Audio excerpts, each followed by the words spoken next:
Ambassador Linda Warren pressed her fingers against the cold window of her quarters, watching the distant stars flicker like dying embers. The diplomatic station Harmony Point orbited a neutral moon, a place where species came to talk instead of fight. She had spent 3 years here, building bridges between Earth and the galaxy. Today, those bridges would burn. Her communication panel chirped with an incoming priority signal. The Drennick's sovereignty wanted to broadcast something important. Linda felt a knot form in her stomach. The Drennicks were aggressive, territorial, and viewed most other species as inferior. Humans had avoided conflict with them by staying out of their space. The message said the broadcast would begin in 10 minutes and would reach every inhabited system in the galaxy. Linda activated her viewing screen and waited. When the image appeared, her blood turned to ice. 10 million humans stood in a massive open field on New Perth, a frontier colony world. They were surrounded by Drennick soldiers in dark armor. Families huddled together. Children clung to their parents. The elderly sat on the ground, too tired to stand. Above them, floating platforms held cameras that transmitted everything to the watching galaxy. Supreme Archon Vril appeared on screen, his reptilian features twisted into what might have been a smile. His scales were deep purple, marking him as Drennick's royalty. He spoke in perfect galactic common, his voice smooth and practiced. Citizens of the galaxy, witness today the necessary purging of a contamination. These humans spread across our borders like parasites. They claim empty worlds and fill them with their weak offspring. They smile and offer friendship while secretly judging us as primitive. Today, we teach them the price of their arrogance. Linda wanted to scream, to do something, but she could only watch. The Drennicks had not declared war. They had not issued demands. They had simply gathered every human on New Perth and prepared to kill them all. The execution began methodically. Drennick soldiers moved through the crowd in organized lines. They used energy weapons set to maximum pain. The humans died slowly, screaming. The cameras captured every moment, every face, every plea for mercy that went unanswered. Linda watched a young girl, perhaps 6 years old, reach for her mother as the soldiers separated them. The girl's cries echoed through the transmission. Linda recognized the look on the mother's face. It was the same look every parent had when they realized they could not protect their child. The soldiers killed the mother first, making the girl watch. Then they killed the girl. This continued for 6 hours. The galaxy watched. The Hyven Collective observed and documented. The Borlean Empire expressed concern through official channels. The Council of Allied Species called for an emergency session, but no one intervened. No ships arrived to stop the slaughter. The humans of New Perth died alone while trillions of beings across the galaxy watched it happen. When it ended, Archon Vril appeared again. Blood stained his ceremonial robes, though Linda knew he had not personally killed anyone. He had simply watched, just like everyone else. This served as a lesson. Humanity is a prey species pretending to be predators. They have no place among the stars. We have culled 10 million of them today.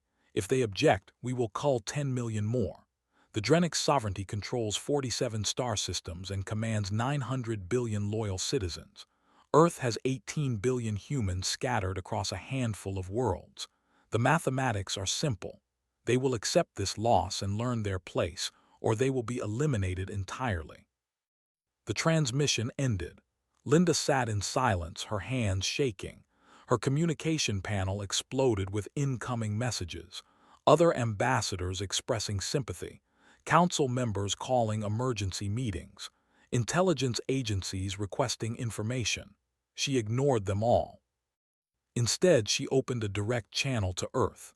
Director General Patricia Holmes appeared on screen. The woman looked like she had aged 10 years in the past 6 hours. Her eyes were red but dry. She had cried herself out, and now only cold calculation remained. Linda, I need you to get every human off every neutral station. You have 48 hours. Director General, what are you planning? Patricia's expression did not change. We are going to teach the galaxy a lesson about mathematics. The Drenics think numbers give them power. They have 900 billion citizens. They believe this makes them invincible. They are wrong. The Council will demand restraint. They'll threaten sanctions if we retaliate. The Council watched our children die and did nothing. Their opinions no longer matter to us. Get our people to safety, Linda. After that, stay at your post. Someone needs to witness what comes next. The transmission ended before Linda could respond. She immediately began sending evacuation orders to every human vessel and station in neutral space. Ships started moving within the hour. Human traders abandoned profitable routes. Scientists left research stations. Diplomats packed their belongings and departed without explanation. Other species noticed. They asked questions. Linda gave them no answers. 48 hours later, every human civilian had left neutral territory. Only Linda remained at Harmony Point, along with a skeleton crew of volunteers who refused to abandon their ambassador. The galaxy waited for Earth's response, expecting angry words and demands for justice. Instead, Earth went silent. Every human communication channel went dark. Every Earth vessel stopped transmitting. The homeworld itself ceased all outgoing signals. Attempts to contact Earth received no response. It was as if humanity had simply vanished from the galaxy. The silence lasted 3 days. During that time, intelligence agencies across the galaxy tried to track human ship movements. They found patterns that made no sense. Human vessels were moving but not toward Drenic space. They were spreading out, taking positions throughout the galaxy. Each ship stopped at seemingly random coordinates and then went quiet. On the 4th day, Linda received a message from Earth. It contained a single document, instructions for what she was to say at the emergency council session scheduled for that afternoon. She read it 3 times, unable to believe what they were asking her to do. When she arrived at the council chambers, every seat was filled. Representatives from 200 species had gathered to discuss the crisis. The Drenic's ambassador, Minister Krax, sat in his delegation section, looking bored and confident. Linda walked to the speaker's platform. The room fell silent. She placed a data tablet on the podium but did not look at it. She had memorized every word. The Drenic sovereignty has 72 hours to surrender unconditionally. Every member of their leadership must present themselves for trial. Failure to comply will result in complete species termination. The chamber erupted in chaos. Minister Krax laughed so hard he nearly fell from his seat. The sound echoed through the council chambers, sharp and mocking. Other delegates shifted uncomfortably, unsure how to respond to Linda's statement. Species termination was not something anyone said casually, especially not against a civilization of 900 billion. The human ambassador makes jokes now, Krax said, his translator rendering his words with obvious amusement. Perhaps grief has broken her mind. 72 hours to surrender. Does Earth not understand the concept of military power? Linda did not respond. She simply returned to her seat and activated her data tablet, reviewing reports as if the entire council did not exist. This reaction unsettled the other ambassadors more than angry words would have. The council chair, a floating jellyfish-like creature named Harmonizer Vel, attempted to restore order. Ambassador Warren, your statement is highly irregular. Earth must understand that threats of genocide violate every principle this council stands for. We sympathize with your loss, but such rhetoric helps no one. The statement was not rhetoric, Linda said without looking up from her tablet. It was a notification of intent. The 72-hour countdown has already begun. What happens next depends entirely on Drenic's compliance. Minister Krax stood, his scales flushing with anger. You dare threaten the sovereignty. We will execute another 100,000 humans just for your insolence. We have prisoners from 12 different colonies. Shall we broadcast their deaths as well? Linda finally looked at him. Her expression was completely blank. "Do what you believe is appropriate, Minister. It will not change the outcome." The session dissolved into arguments. Some species supported Earth's right to respond. Others condemned the threat as warmongering. A few quietly began evacuating their personnel from systems near Drennick space. The Hyven Collective, ever the observers, simply recorded everything and said nothing. 72 hours seemed like a long time. It was not. On hour 12, the Drennicks executed 50,000 human prisoners. They broadcasted across the galaxy, making sure Earth saw every moment. Archon Vril appeared personally, standing among the bodies. "This is our response to your pathetic ultimatum, humans. Come and die if you dare. We will enjoy adding your homeworld to our collection of conquered species." Earth's only reply was a timestamp, 60 hours remaining. On hour 24, Drennick's intelligence reported strange readings near their space. Human vessels had positioned themselves at specific coordinates, forming a geometric pattern around Drennick's territory. The ships were not carriers or battleships. They were small, barely larger than shuttles, and they carried no visible weapons. Military analysts across the galaxy studied the formation. The Borlian Empire recognized it as a blockade pattern, though the number of ships seemed insufficient. The Hyven Collective noted that the coordinates matched gravitational weak points in spacetime, locations where faster-than-light travel was easiest. On hour 48, the Drennick's military launched a preemptive strike. They sent 3 battle fleets to crush the nearest human vessels. The ships were small and alone. It should have been a massacre. The human vessels did not fight. They did not flee. They simply activated their cargo. Each ship carried a single device, no larger than a storage container. The devices activated simultaneously across all positioning points. A quantum field erupted from each one, spreading like ripples in a pond. Where the fields overlapped, they created barriers that made faster-than-light travel impossible. The Drennick's battle fleets suddenly found themselves unable to jump. Their ships still functioned. Their weapons still worked, but they could not escape the systems they currently occupied. Every Drennick's vessel outside their home systems was instantly stranded. The galaxy watched as Earth demonstrated technology no one knew existed. Cascade generators, they were called. They did not destroy ships or kill crew members. They simply trapped entire civilizations in place. Within hours, the implications became clear. The Drennick sovereignty controlled 47 star systems, but those systems were no longer connected. Each colony was isolated.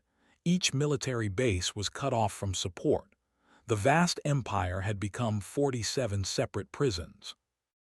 On hour 70, Archon Vril finally understood what was happening.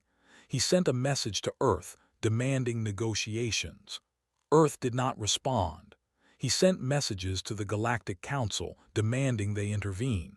The Council debated but took no action. On hour 72, exactly as promised, the ultimatum expired. Linda Warren returned to the Council chambers. The room was packed. Every species wanted to see what would happen next. Minister Crack sat in his seat, his earlier confidence replaced by barely concealed fear. "The 72 hours have elapsed," Linda said. "The Drennick sovereignty refused to comply. Therefore, humanity will now implement the stated consequences." "You cannot be serious," Harmonizer Vel said. "Species termination is genocide. It violates every law this council has established." "This council watched 10 million humans die and did nothing," Linda replied. "You established your priorities then.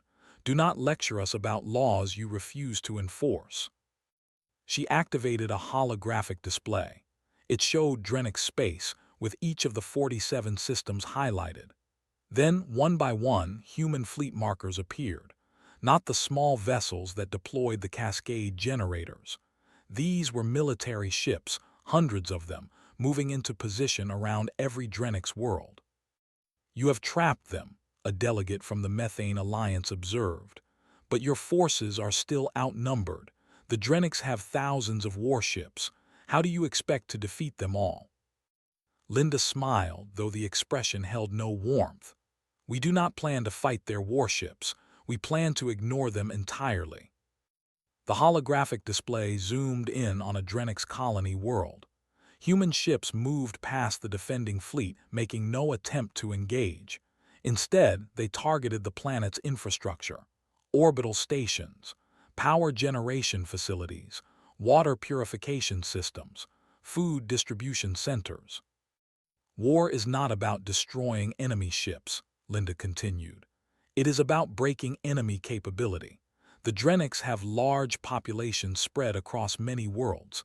Those populations require infrastructure to survive. We are removing that infrastructure. You are targeting civilians, Harmonizer Vel said, horror evident in its translated voice. The Drenics targeted our civilians first. They established the rules of this engagement. We are simply following them.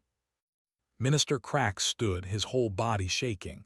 You cannot do this. The Council will stop you. They will send fleets. They will embargo Earth. They will.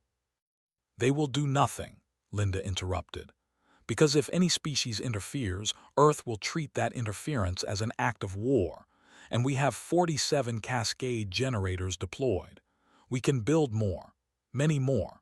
Think carefully about whether you want your civilization to be the next one isolated and dismantled. The threat hung in the air. Every delegate understood immediately. Earth had not just trapped the Drenics.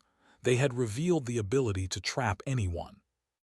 The council session ended in chaos. Some species condemned Earth's actions. Others quietly withdrew their objections. None sent military forces to intervene. Linda returned to her quarters and composed a message to Patricia Holmes. 3 words: it has begun.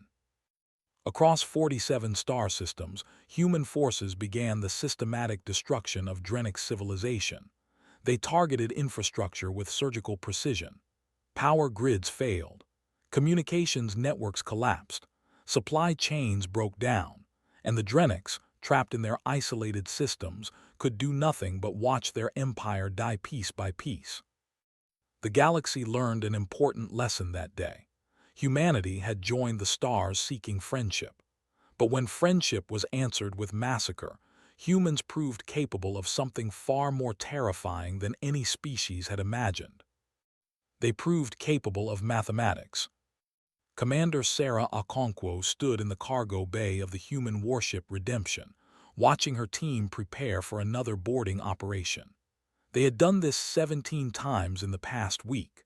Board a disabled Drenic supply vessel, catalog its contents, then destroy everything that could help the Drenics survive. Food shipments went into the void. Medical supplies were vented into space. Spare parts for water purification systems were reduced to atoms. The crew performed their duties with mechanical efficiency, never speaking unless necessary. Sarah understood their silence. Words would make this feel too real. Through the viewport, she could see the Drenix colony world of Dren-4 below. It had a population of 40 million. 3 weeks ago, it had been a prosperous industrial center. Now, smoke rose from its cities as power systems failed. The Drenics were burning furniture to stay warm.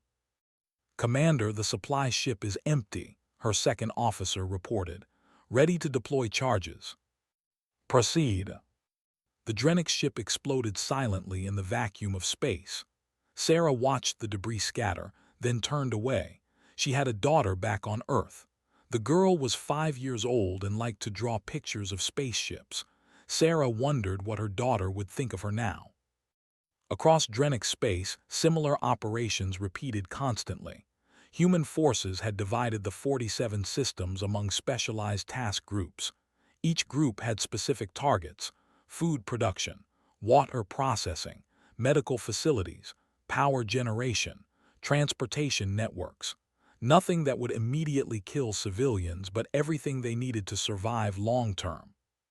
The Drenics military tried to respond. Their ships were powerful and their crews were brave.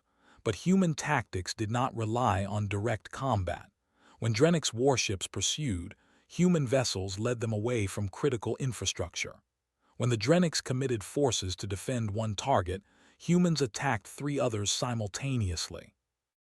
And when the Drennicks did manage to destroy human ships, Earth's response was calculated and cold. For every human killed, 10,000 Drennick civilians were added to the operational requirement. The mathematics were announced publicly. The Drennicks learned quickly that attacking human forces only increased their own suffering. In the third week of operations, Drennick's casualties reached 2 million. Most died from infrastructure collapse rather than direct violence. Starvation, disease, exposure, medical conditions that would have been treatable now became death sentences. The numbers climbed steadily, predictably. Earth broadcast updates into Drennick space every 6 hours. Not propaganda, not threats, just numbers.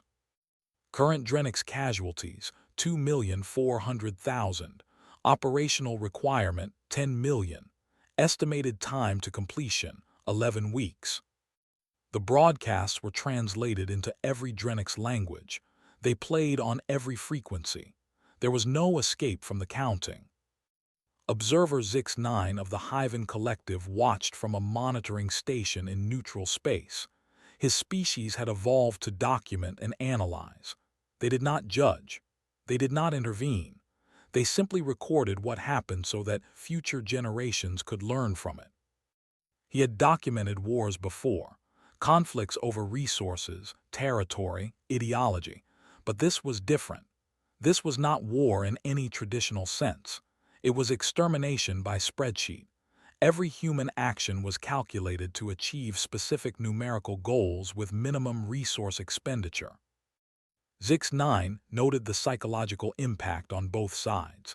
The Drennicks were experiencing collective trauma as their civilization collapsed around them. But the humans conducting the operation were suffering too. Depression rates among human crews had increased by 300%. Requests for psychological counseling had overwhelmed available resources. The humans were destroying the Drennicks, but the act was destroying something inside them as well. On Dren 4, Governor Thrall made a decision. He gathered the remaining communication equipment and sent a message to Earth, bypassing military channels. His message was simple: unconditional surrender of his colony. He offered to hand over all military assets and submit to any terms Earth demanded.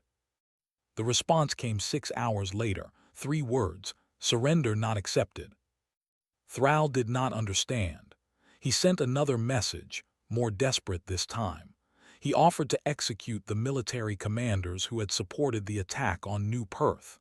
He offered to provide labor, resources, anything Earth wanted. The response was the same: surrender not accepted. It took Thrall 3 more attempts before he understood. Earth was not interested in surrender. They were interested in numbers. 10 million Drennicks had to die before Earth would even consider stopping. Individual colonies could not negotiate their way out of the equation. On the 31st day of operations, something unexpected happened. A Drennick's resistance group seized control of a military base on the world of Dren Prime. They were not soldiers loyal to Archon Vril. They were civilians who blamed the government for bringing this catastrophe upon them. The resistance broadcast a message to Earth. They had captured 600 government officials, including 2 members of Vril's cabinet. They offered to execute these officials as a gesture of justice. They asked Earth to spare their world in exchange. Sarah Okonkwo received orders regarding this situation. The orders were brief and clear. She read them twice, hoping she had misunderstood. She had not. The Redemption moved into position above the resistance base. Sarah opened a communication channel to the resistance leaders. Your offer is acknowledged but declined. The officials you captured will be tried after the operational requirement is met. Until that time, all Drennick's infrastructure remains a valid target. But we are trying to help you, the resistance leader pleaded. "We did not support the attack on New Perth. Why are you punishing us?" Sarah thought about her answer carefully. "Because you did not stop it either. You had 900 billion Drenics in your civilization. 10 million humans died while you watched.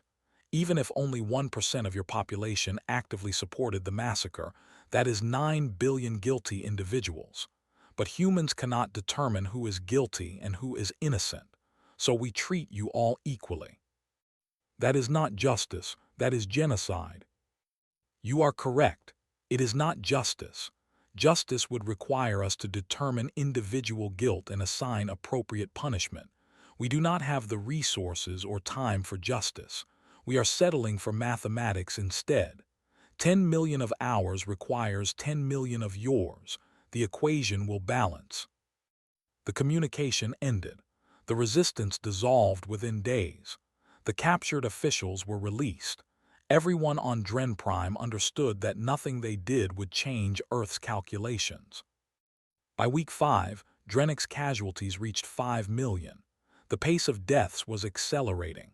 Early casualties had been slow, the result of infrastructure degradation. But now disease was spreading through the weakened population. Malnutrition made people vulnerable to infections they would normally survive. Medical facilities could not cope with the flood of patients. The Drennic's military made one final desperate attempt. They gathered every available warship and launched a coordinated assault on human forces in the Dren 7 system. 200 Drennic's vessels against 30 human ships. The battle lasted 4 hours. The Drennic's destroyed 8 human vessels, killing nearly 400 crew members, but the cost was catastrophic. Human ships used weapons the Drennic's had never seen before. Focused energy beams that could slice through shields, missiles that phased through armor, point defense systems that achieved 98% accuracy. When the battle ended, 160 Drennic ships were debris. The survivors retreated, their will to fight broken. The next day, Earth made an announcement. 400 human deaths multiplied by 10,000 equals 4 million additional Drennics required to balance the equation. The new operational requirement was 14 million Drennics casualties. Estimated time to completion had increased by 6 weeks. After that, the Drennics military stopped attacking human forces entirely. The calculations were too punishing. Every small victory became a larger defeat. Sarah sat in her quarters and composed a message to her daughter. She tried to explain what Mommy was doing out in space. She tried to make it sound noble, necessary, justified, but the words would not come. Finally, she wrote only, "Mommy loves you very much and will be home soon." She did not send the message. Her daughter was 5. She would not understand. Maybe that was better. Maybe ignorance was the last mercy Sarah could offer. Archon Vril sat alone in his private chamber, staring at casualty reports he could barely comprehend. 7 million Drennics dead. 3 million more would die within the month even if all human operations stopped immediately. The infrastructure damage was too severe. The disease outbreaks were too widespread. His civilization was in a death spiral, and nothing he did seemed to slow it down. He had executed the military commanders who suggested the attack on New Perth. He had purged his government of anyone who supported the decision. He had even offered to exile himself and face human justice. None of it mattered. The humans did not respond to his gestures. They simply continued their systematic dismantling of everything his species had built. A communication alert interrupted his thoughts. His intelligence minister had urgent news. Vril activated the channel with a sense of dread. All news was bad news lately. "Supreme Archon, we have detected unusual human fleet movements. They are consolidating forces near our core systems." Vril felt his blood run cold. The core systems contained the Drennic's homeworld and the 3 oldest colonies. Over 500 billion Drennics lived in those systems. If Earth attacked there, the casualties would be catastrophic. "Are they preparing a final assault?" "We believe so, Supreme Archon. But there is something else. We intercepted a communication between human fleet commanders. They mentioned a deadline. Apparently, if Drennick's casualties reach 10 million, Earth will consider the initial objective complete. Initial objective, what does that mean? The intelligence minister hesitated. We are not certain, Supreme Archon, but the communication suggested that additional operations would follow. The humans appear to be planning something beyond simple revenge. Vril closed his eyes. 7 million were already dead. 3 million more were effectively doomed. That was exactly 10 million. The number Earth had demanded from the beginning. But if the humans were planning operations beyond that number, then this horror had no end in sight. He opened an emergency channel to the Galactic Council. Maybe they could negotiate on his behalf. Maybe they could convince Earth to accept surrender. Maybe there was still hope. There was not. Harmonizer Vel appeared on the communication screen, its gelatinous body pulsing with colors that indicated stress. Supreme Archon, the Council has debated your request for intervention. We remain divided. Several species support Earth's actions. Others condemn them, but none are willing to take military action against humanity. Then what good is this council? Vril demanded. You exist to prevent atrocities.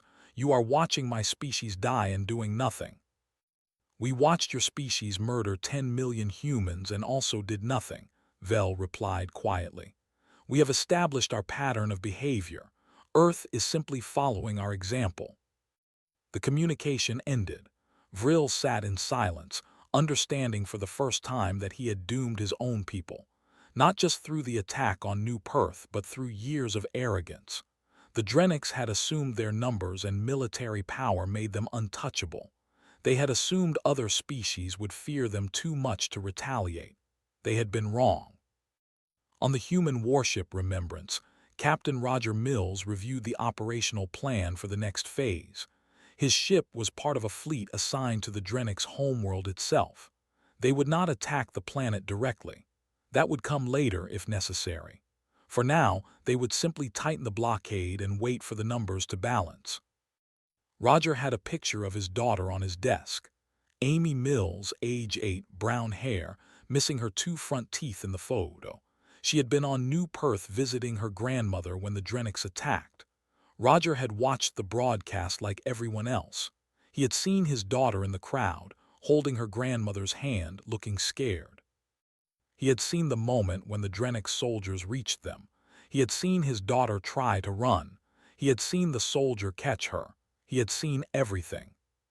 Now he commanded a ship that was systematically destroying the civilization that killed her. People asked him if it helped with the pain. It did not. Nothing helped with the pain, but at least he was doing something. At least the Drennicks were paying a price. His communication officer interrupted his thoughts. Captain, we are receiving a transmission from the Drennick's homeworld. It is Archon Vril himself. He is requesting to speak with any human commander. Roger considered ignoring it. He had orders to maintain communication silence except for tactical matters. But something made him accept the call. Maybe he wanted to hear the voice of the being responsible for his daughter's death. Vril appeared on screen. The Supreme Archon looked nothing like the confident leader who had broadcast the New Perth massacre. His scales were dull, his posture defeated. He spoke slowly, as if each word caused him pain. I am Supreme Archon Vril of the Drennick Sovereignty. I am addressing whoever is listening from the human forces. I want to formally surrender. Not just myself, but our entire civilization. We will submit to any terms you demand. We will accept any punishment you deem appropriate. Please, I am begging you, stop the killing. Roger felt nothing as he listened. No satisfaction, no pity, no anger, just emptiness.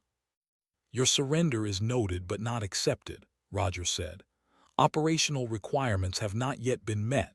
When they are, Earth will determine what happens next. But 10 million of my people are already dead or dying. That is what you demanded. Eye for eye, life for life. The balance is achieved. The balance is not achieved, Roger replied coldly. 10 million deaths satisfy the initial debt, but we must also ensure this never happens again. That requires additional measures. Vrill's expression shifted from desperation to horror. What additional measures? What more do you want from us? Roger pulled up a document on his screen. It was the operational plan for Phase 2. He had read it a dozen times, still barely believing what Earth was planning. The Drennic sovereignty currently has a population of approximately 893 million remaining, spread across 47 systems. Earth's strategic analysis indicates that any population above 100 million represents a potential future threat. Therefore, the operational requirement is to reduce your civilization to sustainable levels that pose no danger to other species. That means killing almost all of us, Vrill whispered. Yes, Roger confirmed. Earth calculates that approximately 50 million Drennics will be allowed to survive. They will be relocated to your homeworld. All technology above 19th century equivalent will be removed. Your ability to reach space will be eliminated permanently. This ensures you can never threaten another species again. You are talking about genocide. Roger looked at his daughter's picture. You killed 10 million of us in 6 hours and broadcast it for entertainment. You thought we were weak prey animals who would accept the loss. You were wrong. We are not weak. We are not prey, and we do not forget. Please, there must be another way. We can pay reparations. We can disarm our military. We can submit to monitoring. Anything but this. You had the opportunity to choose another way. You chose to murder our children instead. Now you face the consequences of that choice. The operational timeline estimates 7 months to complete population reduction. After that, Earth will decide your final status. Roger ended the communication. He felt nothing. No triumph, no guilt, no relief. Just the same emptiness that had filled him since Amy died. Across Drennic space, human forces began preparing for Phase 2. The systematic destruction of infrastructure continued, but now with a clear end goal. 50 million survivors. Everyone else was calculated as operational requirements. The galaxy watched in horror as Earth demonstrated the difference between justice and mathematics. Justice would have been proportional. Mathematics was absolute. And humanity had always been very good at mathematics. Admiral Threx of the Borlean Empire studied the tactical display with growing unease. His fleet consisted of 300 warships from 23 different species. They had gathered in neutral space to discuss the unthinkable, military intervention against Earth. The coalition had formed gradually over the past 2 months.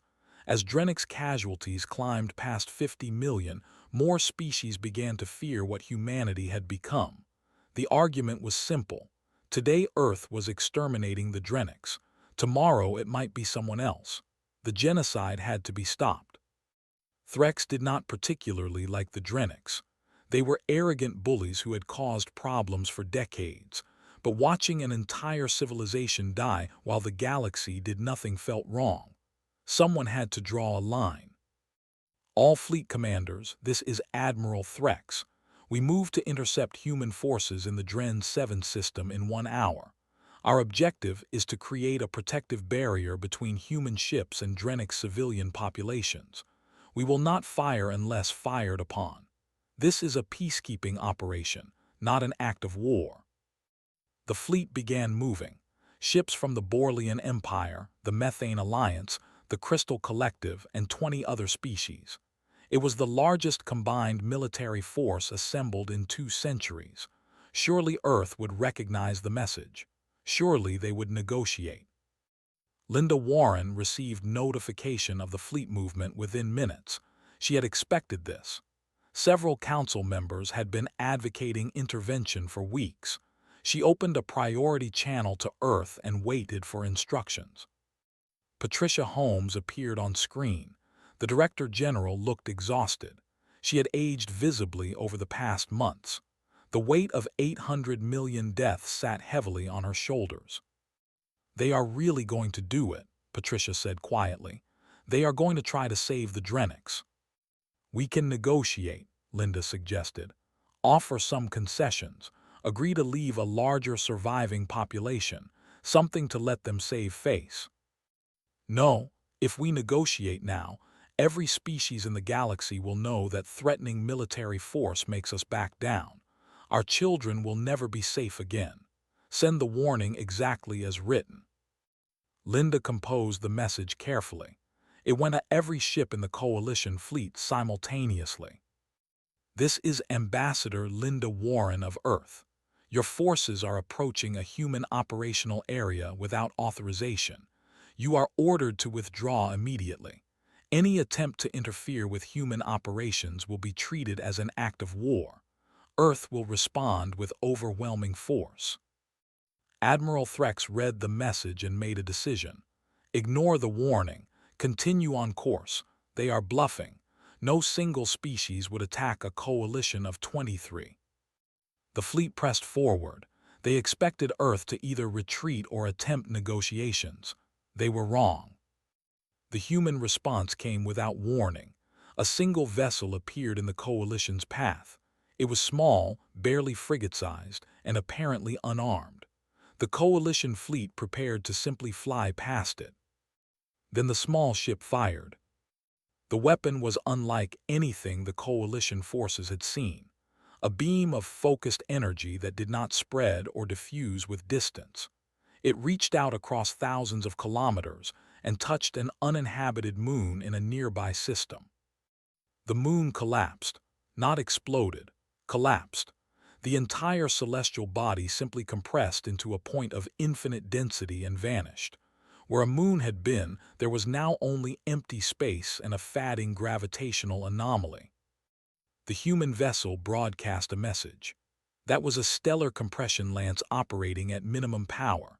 Earth has 47 of these weapons currently deployed, one for each Drenic system. If your fleet does not withdraw within 1 hour, we will demonstrate the weapon at full power on the Borlean homeworld." Threx felt his blood turn to ice. The Borlean homeworld had a population of 6 billion. The weapon that had just deleted a moon could presumably delete his entire planet. The mathematics were simple and horrible. "This is Admiral Threx to all Coalition ships. Halt your advance. Hold position." Debate erupted across the Coalition command channels. Some commanders argued that Earth was bluffing. Others pointed out that the moon's destruction was not a bluff. A few suggested they should attack immediately before Earth could deploy more weapons. The human vessel broadcast again. "You have 55 minutes to begin withdrawal. For every minute you remain after the deadline, one Coalition homeworld will be targeted. We will start with species whose governments voted to authorize this intervention. The Borlean Empire is first on the list." Threx made the hardest decision of his career. "All ships begin withdrawal. Return to your home territories. The intervention is cancelled." Some ships complied immediately. Others hesitated. The Crystal Collective's commander refused outright, calling Threx a coward. His ship began moving toward the human vessel, weapons charging. The human ship did not fire the compression weapon. Instead, it deployed something else. Dozens of small objects that scattered through space. When they reached the Crystal Collective ship, they attached to the hull and activated. The ship's power died. Life support failed. Communications went dark. The vessel became a tomb drifting in space.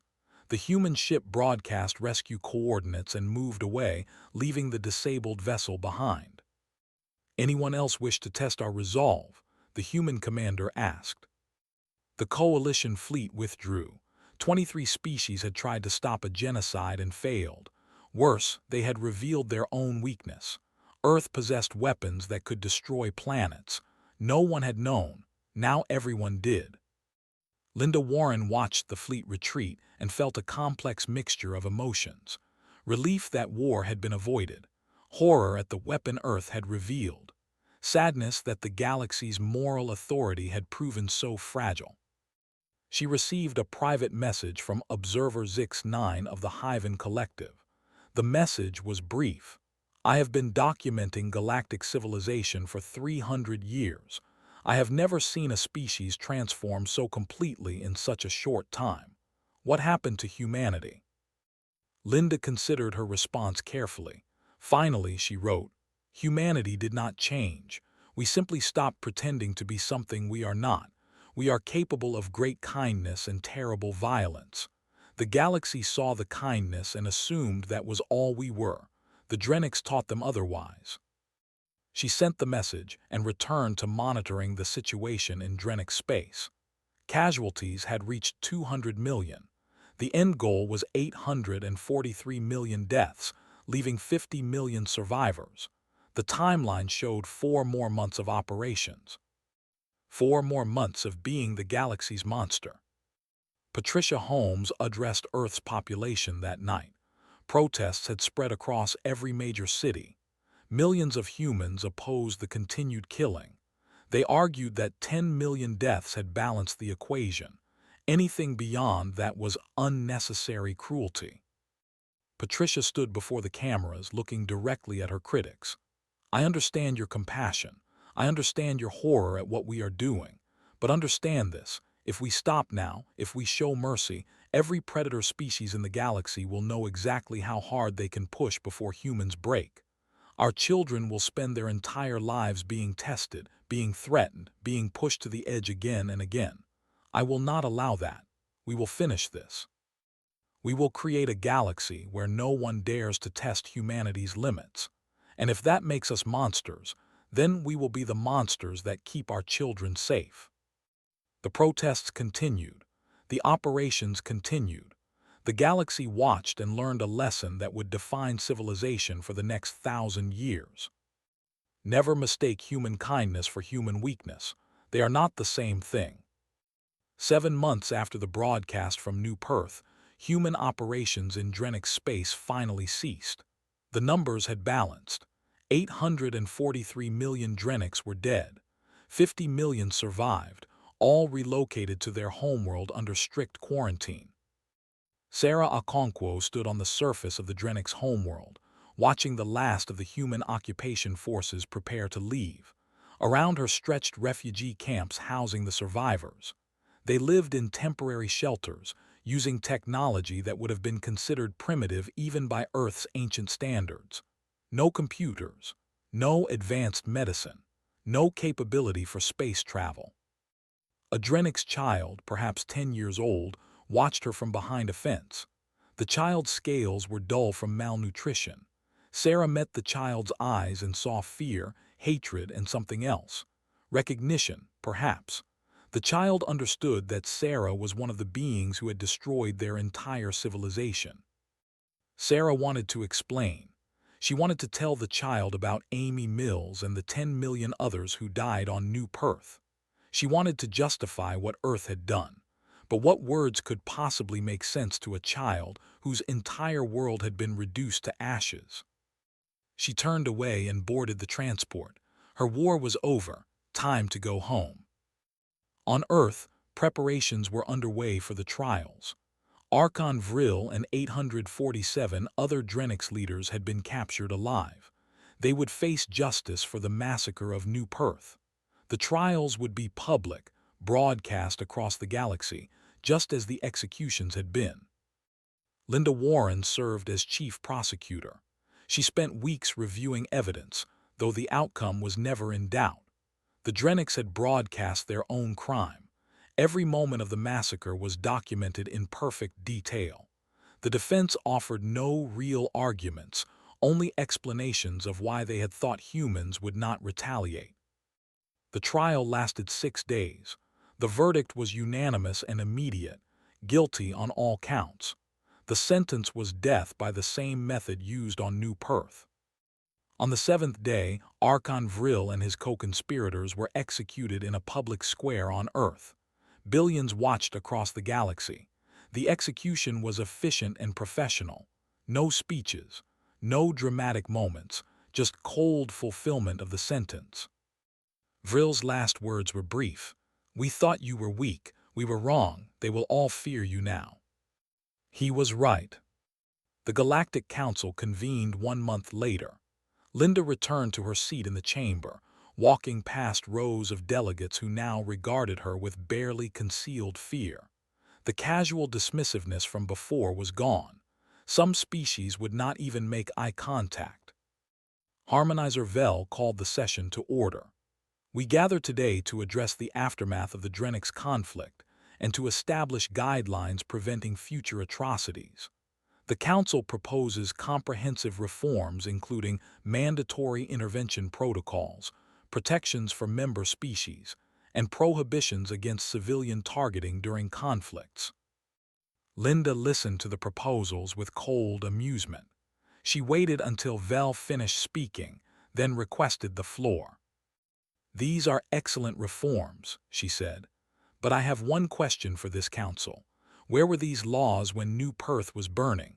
Where were these protections when my people were being slaughtered while you watched?" Silence filled the chamber. "You propose intervention protocols now because you fear humanity, not because you care about justice. If you cared about justice, you would have intervened when it mattered. Instead, you watched, you observed, you expressed concern, and you did nothing." Linda pulled up a holographic display. It showed casualty figures from dozens of conflicts over the past century. Genocides, massacres, civilian bombings, millions of deaths while the Council debated and delayed. "Earth will not join your reforms. We will not trust our safety to an organization that has repeatedly demonstrated its inability to act. We will maintain our own defense, our own deterrence, and our own capacity for retaliation. And we will make absolutely certain that no species ever mistakes our restraint for weakness again." She sat down. The chamber erupted in debate, but Earth's position was final. Humanity would walk alone. Patricia Holmes retired from public service 3 months after the trials. She gave one final interview before withdrawing from public life. "People ask me if I regret what we did," she said. "The answer is complicated. I regret that it was necessary. I regret that we live in a galaxy where overwhelming force is the only language anyone truly understands. But I do not regret protecting humanity's future. The Drenix killed 10 million of us and expected no consequences. We taught them otherwise. More importantly, we taught everyone else." "Do you believe Earth did the right thing?" the interviewer asked. "I believe Earth did the necessary thing. Right and wrong are luxuries. Survival is a requirement. We chose survival." 5 years after the Drenix War, observer Zix9 published his historical analysis. The work became required reading in diplomatic academies across the galaxy. His conclusion was stark and clear. The Drenix made a fatal miscalculation. They observed humanity's capacity for compassion and assumed this indicated weakness. They failed to understand that the most dangerous predators are not those who lack empathy, but those who possess it and consciously choose to set it aside. When humans decided to abandon mercy and embrace pure mathematical justice, they proved more ruthless than any species in recorded history. This was not because they lacked conscience, but because they acted in spite of it. Roger Mills returned to civilian life and opened a small restaurant in coastal California. He named it Amy's Place, after his daughter. Every year on the anniversary of New Perth, he closed the restaurant and spent the day at the memorial. The memorial was simple: a black stone wall with 10 million names carved into it. Roger would find Amy's name, place his hand on the cold stone, and remember. He never knew if what Earth did was right. He only knew that his daughter was gone and nothing would bring her back. But somewhere in the galaxy, there was a species planning to do to someone else what the Drenix had done to New Perth. And now that species thought twice. They remembered the Drenix. They remembered what happened when you pushed humanity too far. They remembered the mathematics. And they stayed their hand. Sarah's daughter, now 12 years old, asked her mother what she did during the war. Sarah thought carefully about her answer. I did what was necessary to keep you safe, she finally said. I did things I am not proud of, things that will stay with me forever, but because of what we did, no one will ever dare to hurt you the way they hurt others. Is that worth the cost? I do not know. Ask me again when you have children of your own. Linda Warren remained as Earth's ambassador to the Galactic Council. She watched as species reorganized their militaries, not to fight each other but to deter Earth. She watched as the Council passed reform after reform, trying to prevent future atrocities. She watched as the galaxy slowly changed, becoming more cautious, more careful, more afraid. On quiet nights, she looked at the stars and wondered what humanity had become. They had entered the galaxy seeking friendship and found only predators, so they had become the apex predator themselves. The transformation was complete. The galaxy had taught humanity a lesson. Kindness is weakness unless backed by overwhelming force. Humanity had taught the galaxy a lesson in return. We are capable of infinite compassion and infinite cruelty. Push us and discover which one we choose. The New Perth massacre had killed 10 million humans in 6 hours. Earth's response had killed 843 million Drenics over 7 months. The mathematics were clear, the message was received. And the galaxy would never forget.